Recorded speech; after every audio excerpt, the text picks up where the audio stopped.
வணக்கம் ஃப்ரெண்ட்ஸ், இன்றைக்கு மாடி தோட்டத்தில் உள்ள ஒரு செடியை பார்க்கலாங்க. இது பாருங்கள், பட்டாணி காய்கள் போலவே கொத்து கொத்தாக காய்ச்சிருக்கு.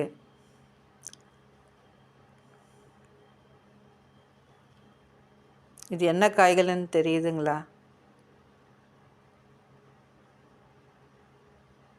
பாருங்கள் எவ்வளோ காய்கள்.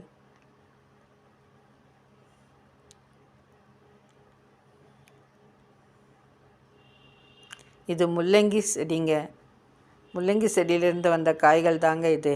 ஒரு முள்ளங்கியை நான் பறிக்காமல் விட்டுருந்தேங்க. அது பெருசாக வளர்ந்து நிறைய காய்கள் வந்திருக்கு. பாருங்கள், முள்ளங்கி கூட அப்படியே தெரியுது வெளியே.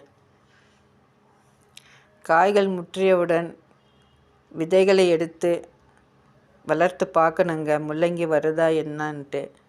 வந்தவுடன் சொல்கிறேங்க. வீடியோவை லைக் பண்ணுங்கள், சப்ஸ்கிரைப் பண்ணுங்கள்.